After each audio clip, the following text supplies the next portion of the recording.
All right, good morning, good morning, good morning. Listen, I feel like a bird in a cage, man. They done locked me down in the studio. They giving me all kind of rules I got to follow and signals I got to pick up. Pete, I'm feeling kind of tight. I'm gonna have to loosen myself up as we go through this show, man. But how you doing this morning? I'm doing all right. I was just telling our producer, boy, when you get them old sports injuries and damp weather come, oh man, it's like that. And then, you and I and him, we got these nice soul hairstyles this morning and everything. You know what I mean?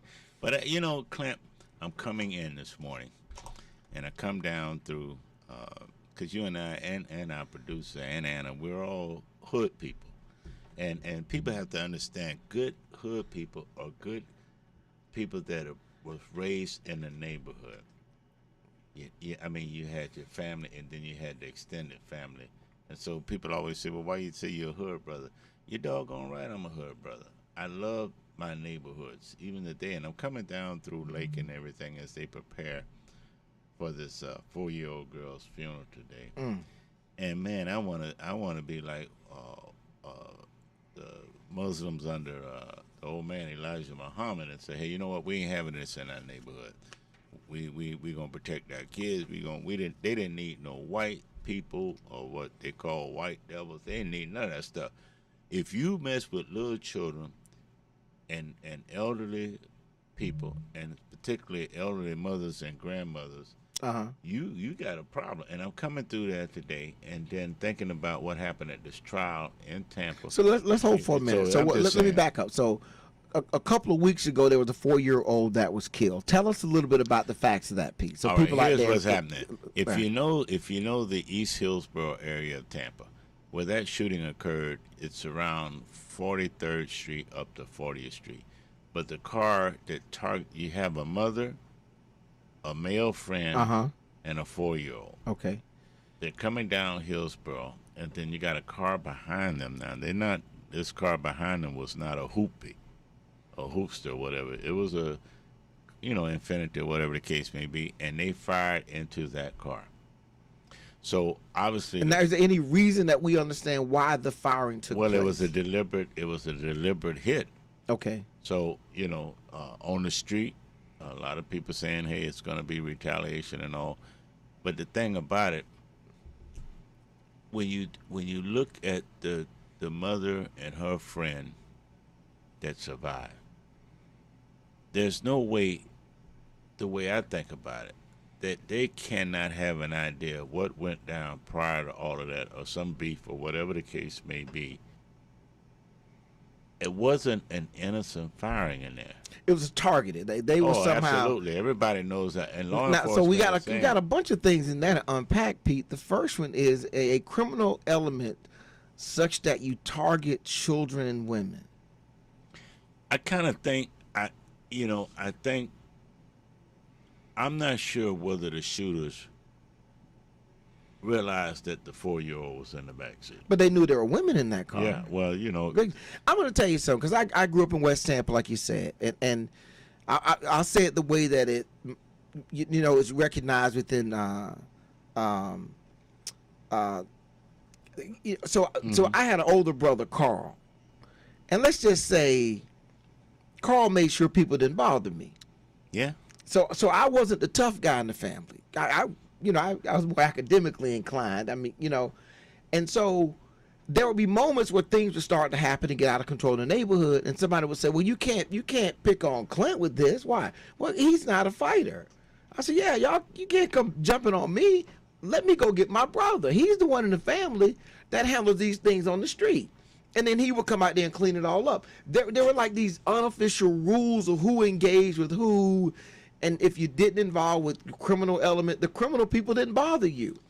And so that's the first thing that's got me, is that we're in a space where crime is making everybody a potential target and victim. Well, it's because of the popularity of the thug scene. For an example, what gets me is I see on Snapchat and Instagram and Facebook, young guys hardly got milk from around their mouth, prancing and dancing with AR-15s and all like that, stacks of money in their hand and all, and then think nobody else is going to recognize because that. they don't have anything else of value in their life to connect themselves to. Well, the value is the power that they think they have Yeah. to influence the community, and that's why I'm concerned about future black leadership. I will never define our society by the least of us. That is some of that's you don't measure a household by what's in the garbage. You don't do that. You go inside and see. That's because they getting rid of it.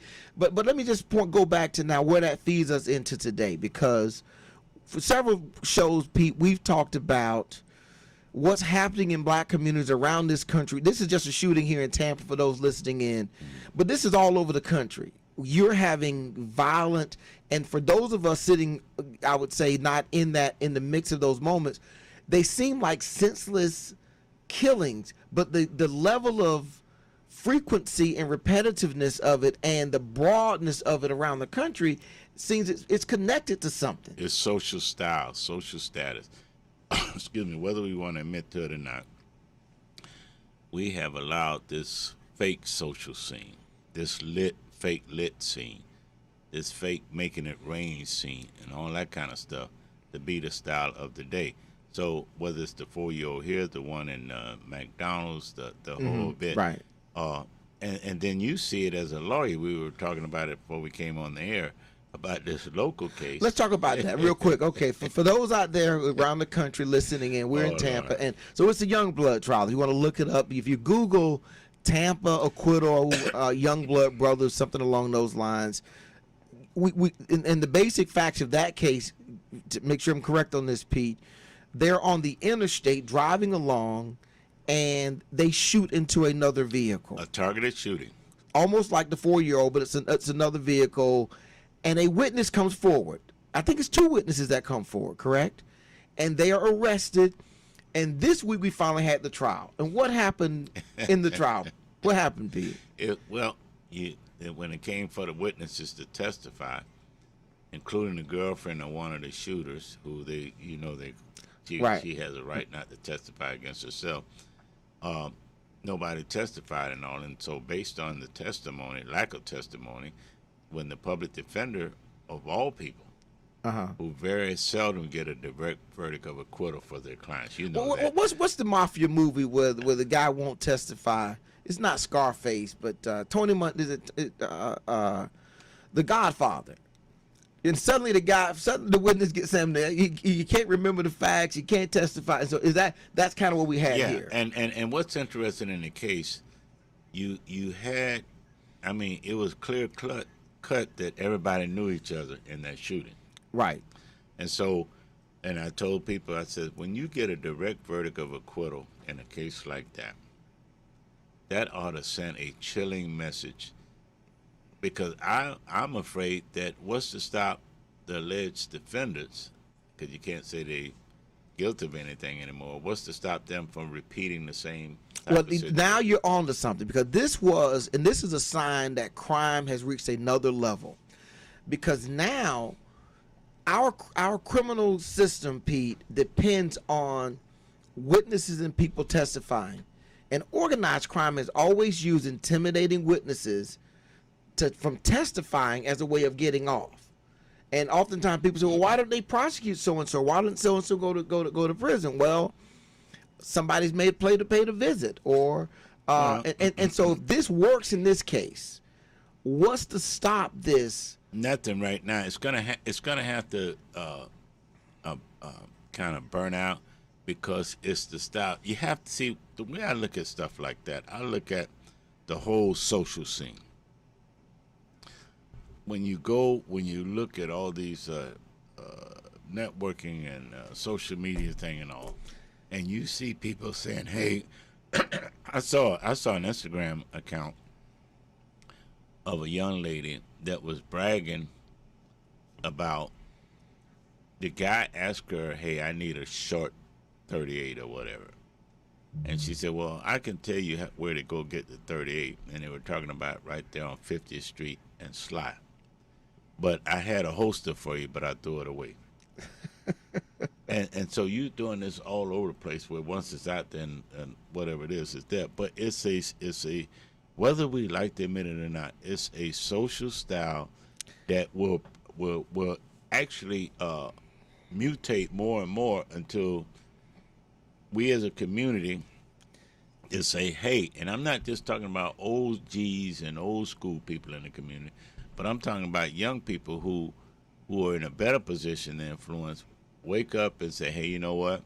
That style is over with. Because I go down the street and people will say, hey, you want to buy a gun? Or, hey, man, we got this for you, whatever. Look at it. They ride the bicycles and they ride through all traffic. You hit one of them, they're going to charge you. But then they have a habit of lifting up their undershirt or whatever, showing what they got. Showing what they got. Now, hold on, Pete. In the daytime, people go to church and stuff. Now, hold on with that, Pete, because we had an issue here in Tampa in our last mayoral administration about people stopping bikes and taking guns off people. And now there was an outcry about that from the community, about the nature of that. So we've had issues with stop and frisk and things of that nature, and biking while black and all that. But as the police department said when they ran that, listen, we picked up a lot of guns using that technique. Well, if you have a young chick riding down the street, barely 15 years old, pull up to you and show you, flash his gun and all like that too. See, you can't have that. You just. What do you do about? I mean, what do you do about? I tell you what. I've seen it, and I remind him. First of all, you got to look him in the eye and say, "Hey, bro, you know what?" And then you take out your own gun that you got licensed. I know you was going there. Well, yeah, no. Everybody's that when we in the Wild West. Everybody draws. No, man, you going down. You going down Hillsborough. You better than me, man. I'm gonna make a left hand turn, go down to ice cream, get me a turkey leg, and keep on riding. But that's what's happening now. No, that's not. I'm not. We can't keep running from that. And like I say, this case here, the trial just ended. And then you think about the 4-year-old, and then I'm thinking about a couple of other cases that people know and know, but among it's in the social status is style. Well, let me stop for hold on. Let me knock off a couple things in there because I doggone, studio producers, I know he's gonna flash me in a minute. Luckily, he's a nice guy, so I won't be bothered about a couple things, Pete, that you're dead wrong on. Let me just tell you one. Underneath all of that, you got some territorial behaviors from these people within this drug industry. That's one of the people, and they police that with these guns, and they fire them off at folks to deal with issues. And sometimes you may have people that are even giving instructions they're going to take care of stuff. That's how they're taking care of it. The other one is the underlying economic piece. If you don't give people hope and something to build and grow towards and a life that they might desire otherwise, they then default into whatever is easiest at hand, and that becomes this criminal element of violence and all this kind of stuff. That's one. And the last one is when people have these harsh lives where there's death and things of that nature, they lose the value of life, and somehow they don't associate when you as Clint Eastwood said, when you kill somebody, you take away all that they aspire to be. All their dreams and aspirations, it all suddenly comes to an end. And I think that's the piece, and that's why law enforcement and remote community leadership can't stop this. It has to stop inside the home. But I mean, you got there are plenty of jobs out here. There's plenty of jobs young people can create. You cannot make danger a social status style, because there's too many innocent people. And when you, I'm thinking somebody knock off my old lady's daughter. Oh no, man, no. You got to make a visit, no. Pete. You making a visit? You better believe it. You better believe it, bro. You gonna make a visit? And you know what? Hey, listen, I'm gonna tell you. And I'm in a better position if I die because I made a visit. I don't have to worry about them going to the Florida Central or anywhere, wherever they go and say, hey, we need money to help bury Pete. Because I'm just saying, now I know some people going to say, hey, man, I thought you was a project boy. What I am. But you know what? Man, you ain't no project. Oh, yeah. 1141 Chestnut Oh, there you Street. go. Wait a minute. Yes, We going to sir, present 2221 Spruce Street then. Don't do that. All right, listen, y'all. I know we got some other stuff to talk about. Yeah, we're going to dive into some Biden stuff and this doggone Texas abortion thing. And who's supposed to be getting these third booster shots? I'm all confused with what they're saying out there. We're going to take a quick break, come back on the other side and talk about what's been happening in America. Stay tuned.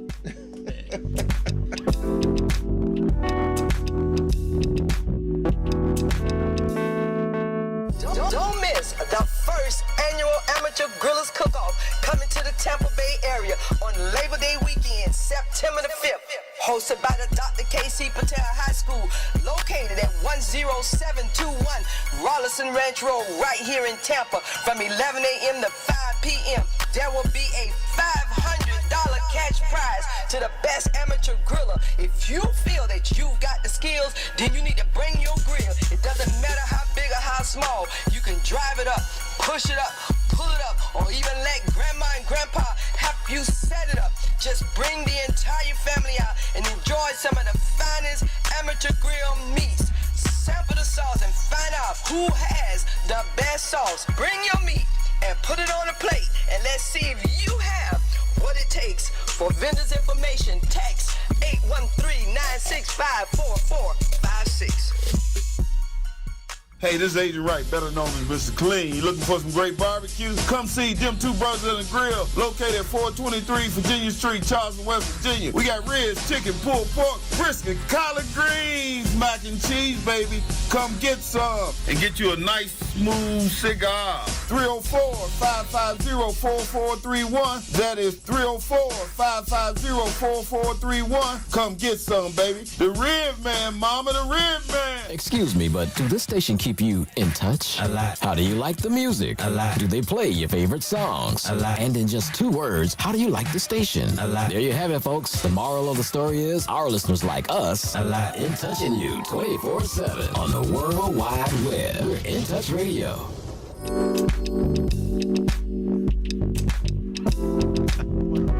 About it on a serious note. Look, if you're going to get lit, if you're trying the Casamigos versus the Patron challenge and all like that, this is a long holiday weekend. Let somebody else do the driving. Don't drive drunk with your kids in the car. Don't do that. Don't do that. And so we're asking everybody, party responsible. Right. And remember that if you're going to party this weekend and you got to go to work Tuesday morning, then you better party on Sunday so you can sober up Monday to get that check on Tuesday. Right. And I want to remind Daryl and Tampa Bay Tammy, you know, the publishers and everything of In Touch News and radio and all, give you a hint to think about something. Clint and I would like to do a live remote from the barbecue man in West Virginia, Mr. Clean. So we can work, we can. That's my boy. We can work that out. Yeah. All right, but you know as well as I do, the this time holiday season is really dangerous because people will drink and drive. It always is can't baffled do me. that. Always, you know, I work in the auto industry, injury industry. I deal with people who are hurt by people involving driving and stuff. And constantly people are weaponizing their vehicles by getting in them and driving. In this day and age with Uber and all that kind of stuff, there's so many ways to be responsible out there. And listen, you got 3-4 days of party. You can't get it all in on one day. You know, space it out a little bit. So no, just chill and absolutely. cuddle. Yeah, Write your there you go, own, man. There write you go. your Go ahead own on. song. Go ahead on. You can do your own version of what that Kanye West Dante or whatever that new thing You is. listen to that? I listen to all kind of music. I mean, I have not, man. I'm like I've been Oprah free and Kanye free for a while. You know, and those are talented people, but sometimes you can get full of yourself. Yeah. And think you didn't get to be where you are without help from others, and then you know how that goes. Yeah, I think so. All right, so I know y'all tuned. Listen, a couple things happened, Pete, that I think should be interesting. I want to see how Republicans are going to play this thing. The one is the abolishment of the protection. Now, look what word I use. the abolishment of the protections for women's rights under Roe v. Wade seem to have been gone in Texas with this new law. Well, if you look at the papers this morning, Florida wants to do the new law thing also consideration because they know the Supreme Court is going to be decked up holy. I told a woman friend of mine when that Texas thing came out in the Supreme Court, I told her on Thursday afternoon, I said, you know what, babe? This is the power of the coalition, the right-wing coalition of Christian evangelicals and all of that. And I said, from not only from a Republican standpoint, but I gave her a situation that if I was a conservative white man, okay, with the changes that are going on, voting rights, abortion rights, and all like that, you know what? I'm making a comeback to be king, and I'm making the women to be submissive to me. Now, people, she said, are you crazy? But you got to look at, I look at the whole political social scene. And we got to realize that this country, as I told you before, is moving into a very negative, mean direction. And when you look at the abortion issues, when you look at the, they don't want to do daycare, but they want people to go to work and all. This thing is a power charge,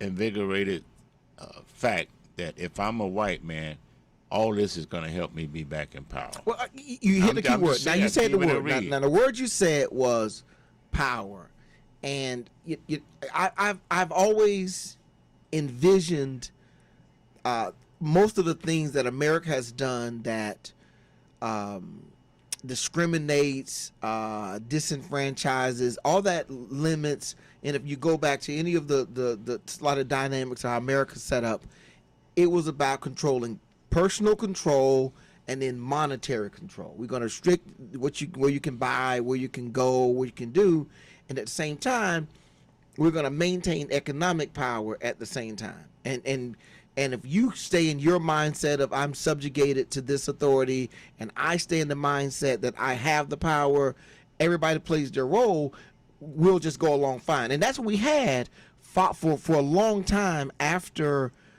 Reconstruction and the reimposition of ostracism and suppression of African American rights in America.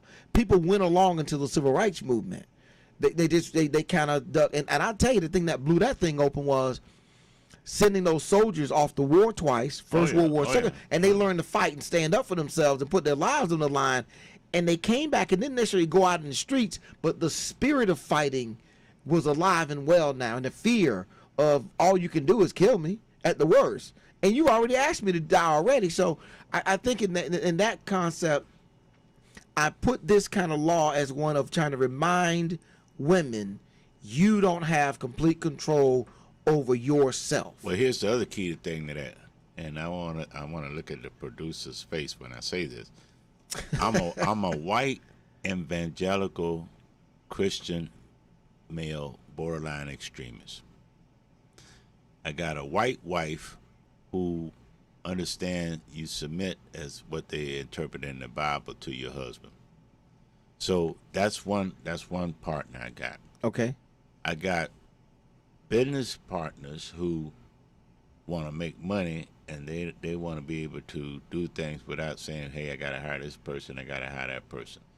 So that's in my corner. Then I got the way the redistricting and everything else coming in that's going to support my view.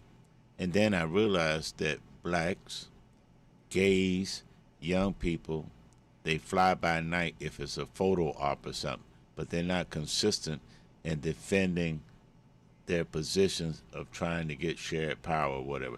So it's, I know people are not going to like it, but it's what it is. It's a win-win. So if I'm a white boy, guess what? This is the best time for me to come back in power. Come back. Well, who's challenging me? You said white folks coming? They're going to be coming back out. Well, what I'm saying is, if you look at the political realities with the social agenda, yes, and the liberal. See, the lady that was just appointed to the Supreme Court.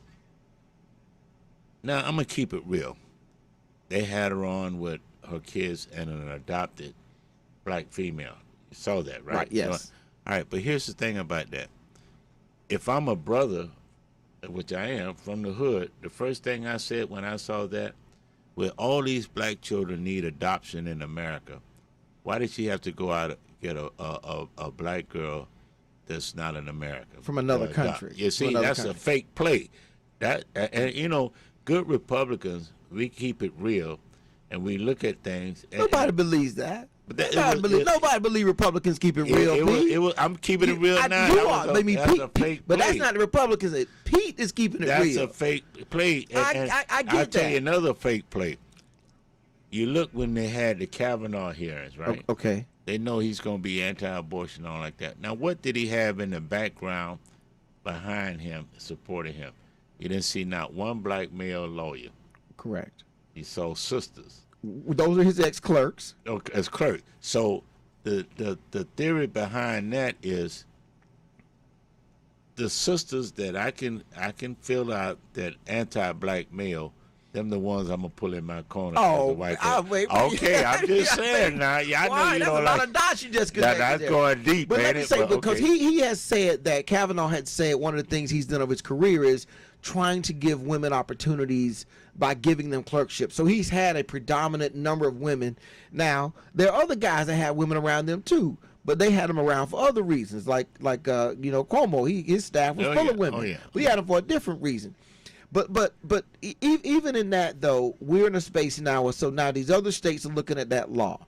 The interesting thing, and just the legal side of it for me, is I struggle with where the third party has standing in abortion. Because let me talk how this law works. It's kind of funky here. Okay, if somebody breaks in my neighbor's house and takes my neighbor's property and hurts my neighbor, I don't have a cause of action against. I can't sue them for what they did to my neighbor, and it's gonna be interesting to see what's the damage to the third party here in the abortion. I'm a third party. I'm a pastor, and I hear about one of my parishioners got an abortion someplace, and I bring a lawsuit against the facility and the person, I assume, who provide. Now the woman, they don't go after her.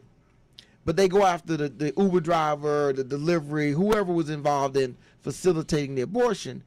I'm just struggling with what's my damage in that situation, because what do you get? You can't put them in jail, right?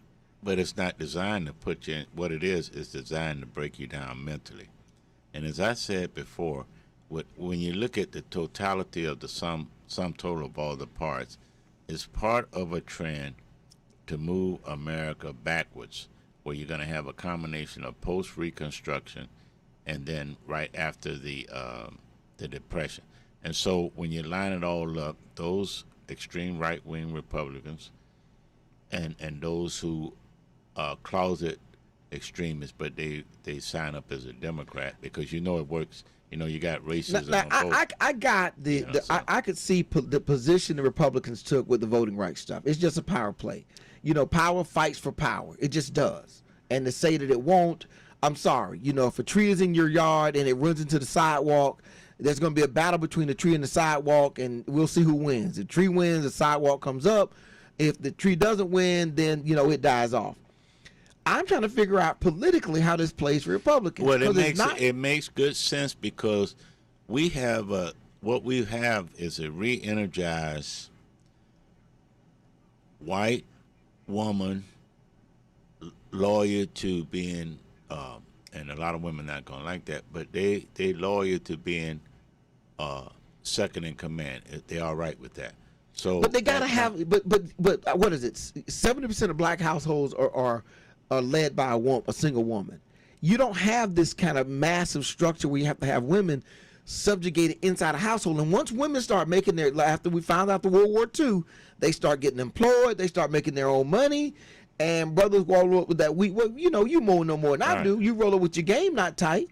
They're not hearing that. Well, and then it goes back to what I said all along. This is the 2 years where inconsistency. See, when you inconsistent in seeking shared power or whatever, you fall apart. And that's what you're seeing with the abortion issue. That's what you're seeing with the voting rights issue. Well, let me back up for a minute, P. You try to get away with just throwing stuff out that I mean, it's for real. I've never thought Republicans were trying to share power. No, they're not trying to share power. They're trying to take power. Well, no, the extremists are trying to take power. Well, wait a minute now. Most people are. So who passed it? So who passed this law? Republicans or extremists? On paper, it looks like the Republicans passed it, but I can assure you, with my experience in politics and all, underneath that, there were a whole lot of closet extremists under the Democratic label. You can see it. Not under the Republican label. Well, you can see the division between white women. You can see the division between white women now. That's why they joining up with the evangelicals and all, and falling behind their white husbands and white male governors and all, saying, hey, you know what? I don't mind being submissive in a way. I'm gonna let the man. I do. I don't think that's. I know Daryl's gonna get a lot of comments. But what people. You don't think a lot of brothers that I know some brothers that are Democratic, they're scared too, because the sisters have just ignored them. They scared of child support. well, but I mean, I'm just saying, I keep it real. You do. You do. I won't say Republicans do, and they definitely don't want to share power. Listen, I want everybody to stay tuned. Let me give you the call-in numbers, 813-444-9587, 813-444-9587. We're going to take our break. We're going to come back. I'm going to clean up some of what Pete just... clean it up while I figure out how I'm going to get a tattoo like my brother. Hey, we're going to match the tattoos, man. All right, we'll be right back. Get me some play. You're not getting any play.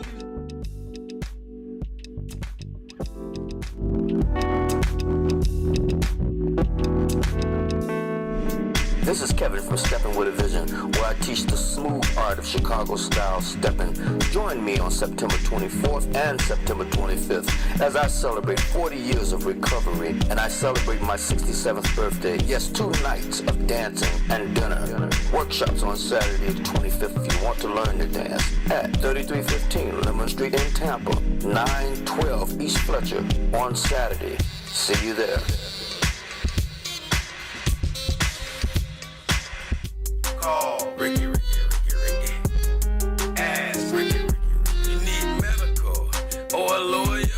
I got the man to do the legwork for you. We tried the other ones before, so believe we hunted down 813-248-6300. Everything gon' be okay. Call Ricky, he coming. He taking care of state of Florida. Grab a pen of sundown 184-361-RICK. That's 184-361-7425. Never word from the point forward, just recline. Just ask Ricky, plus your boy statewide. Just in case you missed it, I'ma tell you one more time. 184-361-RICK. Call Ricky, ask Ricky is a legal medical referral service. The doctors and lawyers in our network are trained in handling auto injury claims and giving you the best medical treatment and recovery. Dial 1-844-361-RICK. That's 1-844-361-7425. Ricky. Ask Ricky. In Touch Radio, where everybody, and we do mean everybody, is a star. In Touch Radio.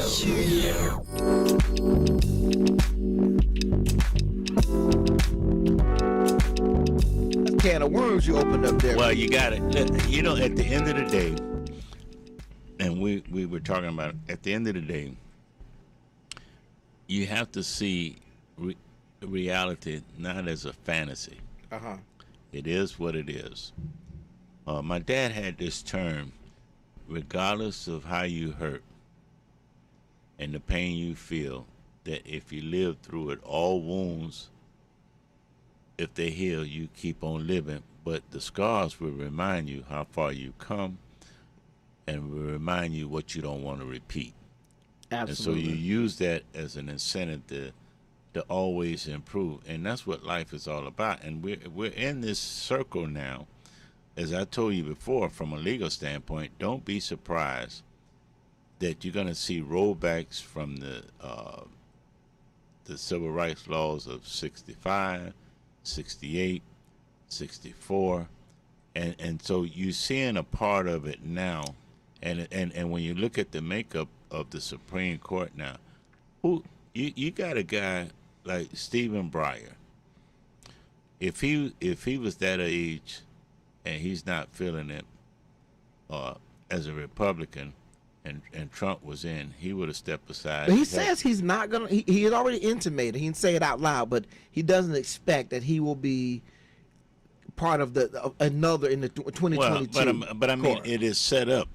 Who, honestly, if the black community was just kept it within ourselves for real, Clarence Thomas is black on the surface and the skin, and he took advantage of affirmative action to get where he's got.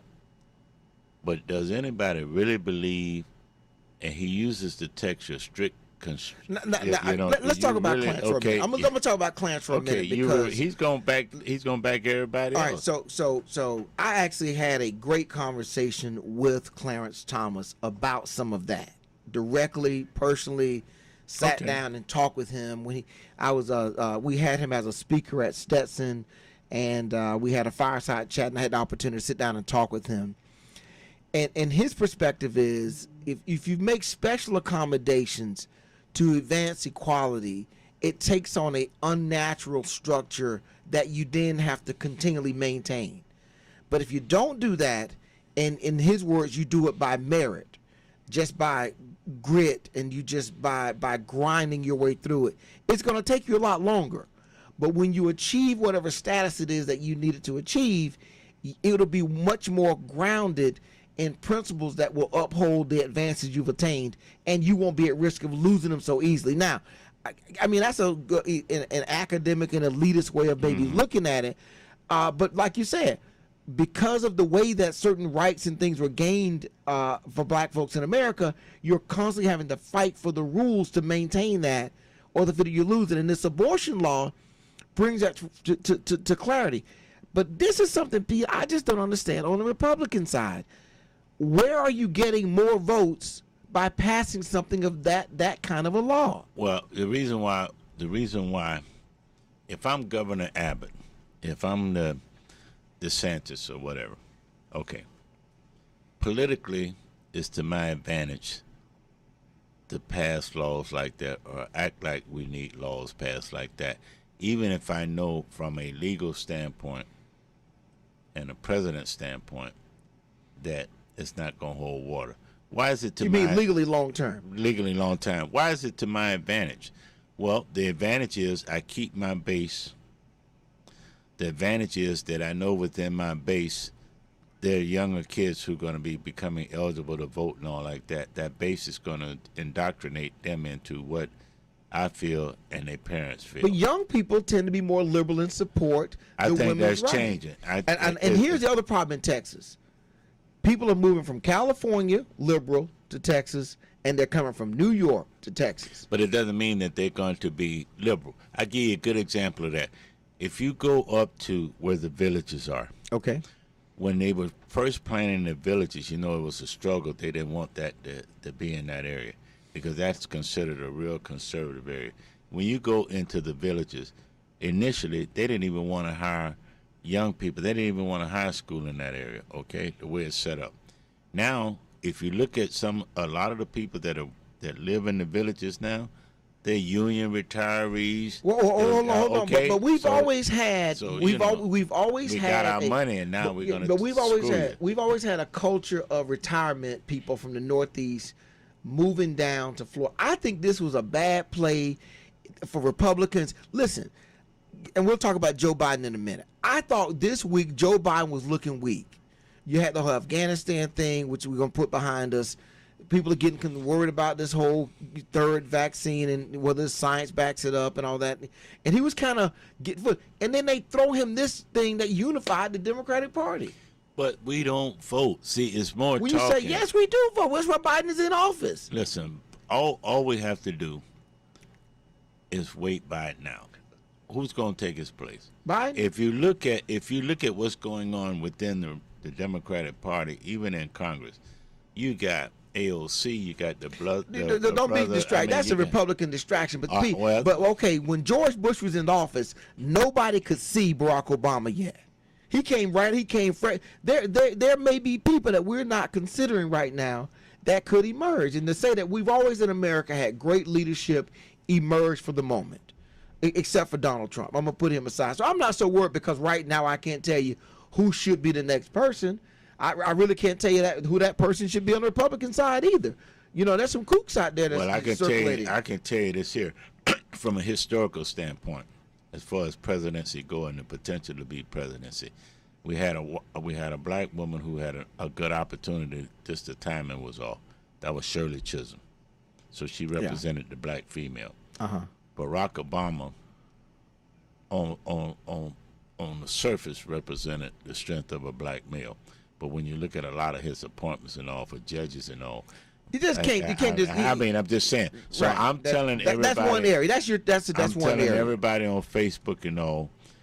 In the next 20 years, you may have a white female president, but the day of having a black female president or the day of having another black male president, you won't have that for another 30 years. You're going to get, watch me, I'm going to tell you what you're going to get. I don't think so. I think you're going to get a black female Republican president before you get a white female president. Unless, well, you may, but it'll be 20 years out because, see, it's easy for me as a Republican if I'm really extreme conservative, extreme right. It's easy for me to sit back and let the Biden-led Democratic Party tear themselves up with okay, all right, there you fight. Go. Now you know what I mean? Now you know what too far. So all I got to do is sit back and let y'all. All right, hold on. All right, I then mean, let's go to that. Now then. I said if I was a white extremist Republican, so make sure I said all right. that right. So let's go to Biden right now because you want to throw Biden in. Let's throw Biden in. So he's had a rough couple months. He's happy to September because August with the whole Afghan thing was a tough month for him. He's back on domestic issues again with the New Orleans floods and the abortion law, and we will quickly forget about what's happening in Afghanistan. So long as the Taliban don't behead an American and put it on TV. Long as we don't see anything coming, and according to them, they've got caseworkers now trying to figure out how to get people out. We'll leave that where it is. So, but Biden was struggling this week, I thought, on a number of fronts. You know, so it started to make him look like the concerned and weak president that people.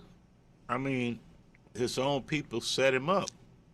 So I said in the beginning, if you really look at the structure of political, the contendrum or the whatever you call it, continuum of it, Biden is really 40 years ago, he's the same now. He would really be labeled a moderate Republican. Okay.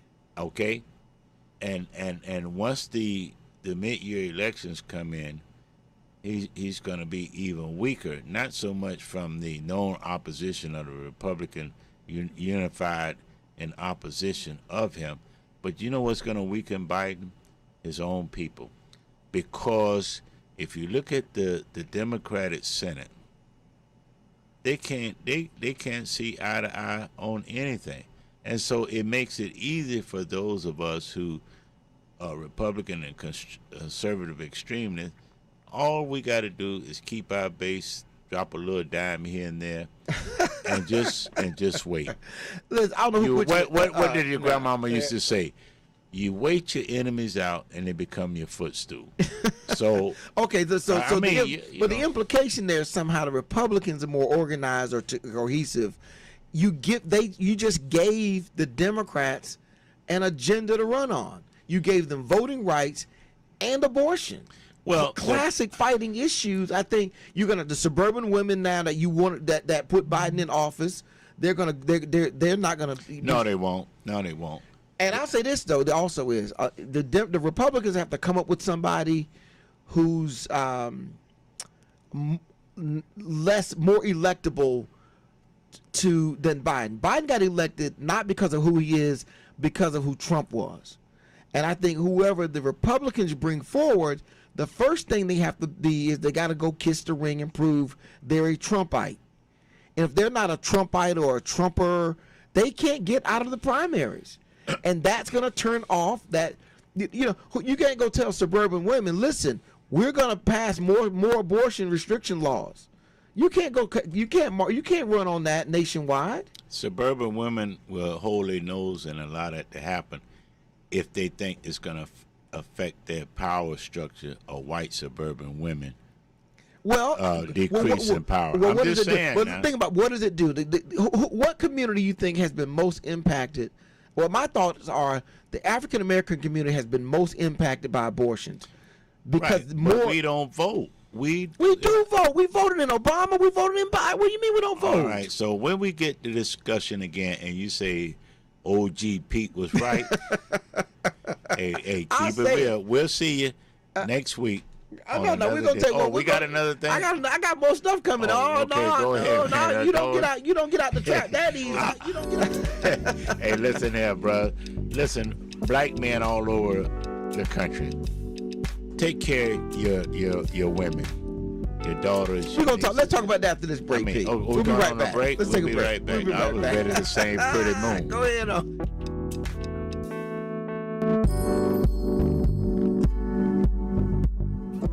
Jacobs Production, in partnership with Trinity City of Praise and the African American Family Institute, presents a musical play, 10 Boys and One Girl, coming soon to the David A. Strauss Jr. Center for the Performing Arts, 1010 North Mercedes Place, Tampa, Florida, September the 18th, 2021. 2 p.m. matinee show, 7:30 p.m. late show, $25 general seating, VIP seating $50. You don't want to miss this powerful performance, a story of a man and woman raising 10 boys, 1 girl, through trial and obstacles. With resilience, faith, and love, they made it. Directed by Nate Jacobs of the West Coast Black Theater Troupe. Musical director Davon Jameson of Jacksonville, Florida. Tickets can be found at the Strass Center box office. For more information, call 813-229-7827. 10 boys, 1 girl, family strong. Listen to In Touch Radio anywhere. On your phone. I'm listening right now, man. In your car. I'll keep that going. On your computer. It's a new world, baby, and we are global. In Touch Radio. You've been injured, you deserve help from an attorney that knows how to handle your injury claim. This is attorney Clinton Paris from the law office of Clinton Paris. For over a decade, I worked for insurance companies, and now I use that knowledge and experience to help people that have been injured. For a free consultation, call me, attorney Clinton Paris, at 813-413-7924. That's 813-413-7924, or at parislawoffice.com. At the law office of Clinton Paris, we take the pain out of being hurt. Offices, Riverview.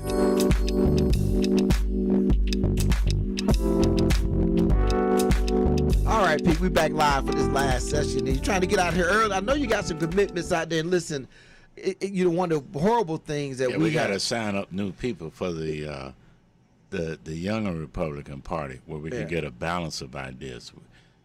Whether we realize it or not, Clint, if you look at some of the conservative Republican ideas, I mean, true conservatism, the black community has always been like that. I think if you match those up, but I just don't know. And I'll let's just talk about this for a second. I want to just, I had previously wanted to talk about a little bit about it, but think about Pete. I don't know what can you go out as a Republican and say to attract someone to say, yeah, I want to be a part of that under the current way that it looks now. You can. Here's how you do that. You go to the African American males who are restarting their version of Black Wall Street. That's number one. Number two, I would go out. The Negroes who think they'd have made it? No. That crowd? No, not that crowd. But I would go to those who not only want a strong black business district, a strong black Wall Street type of concept, a strong black tech world concept. But you don't get any of that in anything coming out of action. When I think Republicans, I think of bombastic kooks like Donald Trump. I think of stopping voting rights. I think of limiting women's decisions over their bodies. I think of holding up Confederate imagery and symbolism in this country. These economic things you're talking about, I never see or hear about these things. In any of the things that hold on for a minute. In any of the things that Republicans put forward, like we're going to promote and help you get your business up and operational. Well, I think you're going to see more of that, Clint. I think what's happening when I talk to young people, and what I tell people to do all the time. You know what? go out, fast food joints, malls or whatever, Brandon Mall, Citrus Mall, whatever, sit around and just listen to young people talk. Some of the most creative ideas of balance I hear from young people, whether it's at band practice or the mall or you stop and ask them. They will give you a clear-cut opinion of where they think the country should go. And what they look at it as a facet of people, whether you're Hispanic, black, gay, white, whatever the case may be. So you see it slowly building in the way our children connect with each other on campuses. Or you can go to a white campus, you can go to a black campus, you can look at some of the high schools here, and you monitor their thinking in some of their chat rooms and all. So I'm thinking it's going to take, this is 2021, I'm thinking the year 2028, you will have a new balance, if we're going to save this country, of Republicans who have peeled off from balanced Democrats, but more so have peeled off from independents. And that's why the young people, your daughter and your son, when they get it, that's why we need them, because they're more broadly thinking. But you're right about that, because I was at something, and there was a boy hanging out with some other boys, and it was clear to me the one boy was very effeminate. He had on eyeliner. Oh, yeah. And I thought to myself, back in my day, he could not walk nowhere near my crew. Not that we had anything against him, but you're not hanging out with us. Very inclusive of differences, culturally, sexual orientation, all that kind of stuff. But I don't know that has any attraction. The Republican Party doesn't come off as inclusive to differences. I tell you what, you know what? They just don't show it openly. For an example, the Republican Party has had a gay part of it, the log cabin Republicans. They've always had that. People have known. I know they've got it, but right. I just know that's well, it's not feature, not promoted. It's not to our advantage now, because why should we have to expose all our weapons to win when we see the opposition self-destructing? I mean, you think about it. Even within the black culture, do you know how divisive it is now? The struggle between true black men that want a sister to be, want to share power with a sister, but want to lead, and then they see this constant thing. Government and the power structure is going to use black women, but then they see black women as they take advantage of the power structure and wanting them to be more upfront. They ostracize and they ignore black brothers. Well, I'm not letting people. Okay, Pete. No, you can't get away with that. Listen, how can you not see it? I think about this all the time when I'm on these committees I serve on and we're at events. The door at the front is open to whoever walks in, but a bunch of brothers not walking in that room. When I'm at these meetings and I'm at these things that go on that are happening in this community, they down at the coffee shop having coffee, sitting around, and then they leave and go someplace secretive like snakes or something. But they're not walking in those meetings where people are fighting. You have one or two leaders, but those rooms are made up majority of women. Well, because we have been sold on the fact that, falsely sold, that if a sister leads it, then it's better off for our kids. If a sister leads it, then maybe they can squeeze you in. That's a false premise. I mean, the majority of that, I just say that, I was up dropping my daughter at FAMU this couple weeks ago, and I was just stunned at the number of moms up there trying to carry all that stuff. I just was sitting there going, well, the brothers should have been up there. They should have been, but they weren't. They didn't make money to pay for it. You had to pay for it. Yeah, how about the college brothers that's on the campus? Okay, so we drifted away from talking about Biden a little bit. He's through. He's not through. Okay, so you're saying that he's not going to get his legislation. His whole agenda. If you look at what Joe Manchin came out, look. Do you not listen? Even though people on Medicare needs dental coverage, West Virginia is a welfare state. It is one of the poorest states behind Mississippi, with the lowest income and some of the highest costs for everything, for medical care and things because of the coal mines. Joe Manchin needs that bill to pass. He needs bridges built. He needs all kind of infrastructure up there. Biden agenda is through not because of Republican opposition, is through because of opposition within his caucus. They just got to throw them some gravy. That's all. No, you know how this stuff works. Look at the black guy, the black gay guy that knocked off the longtime Democratic guy from New York.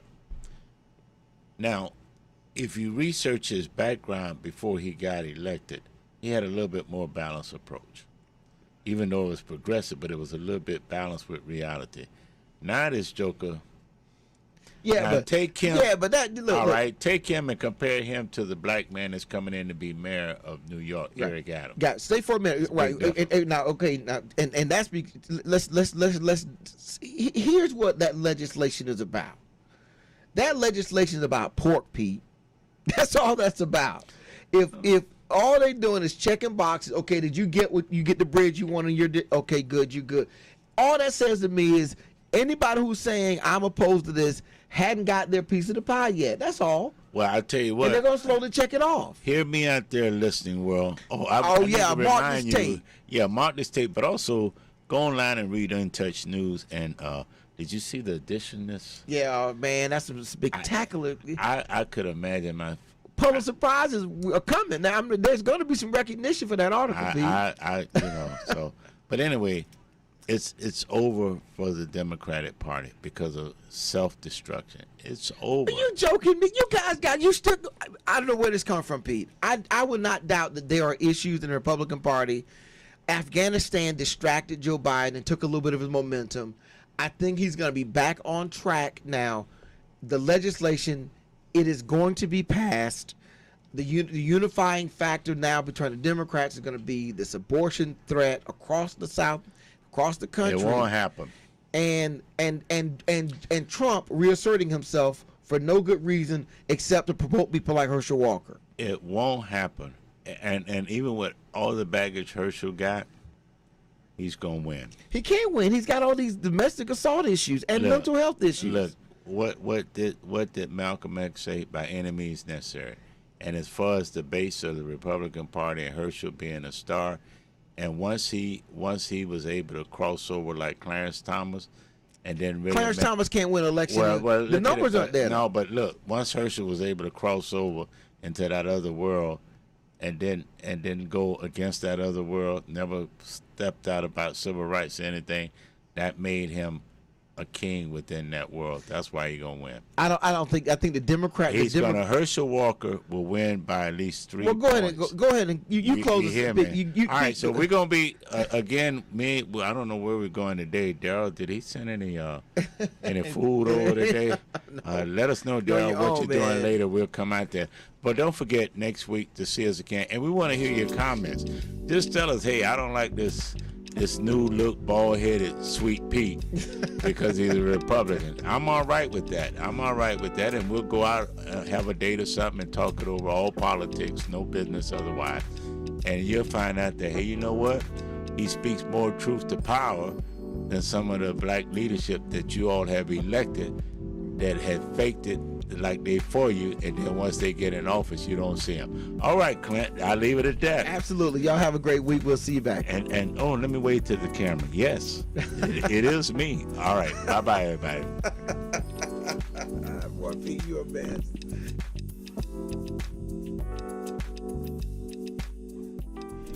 This is Kevin from Stepping with a Vision, where I teach the smooth art of Chicago-style stepping.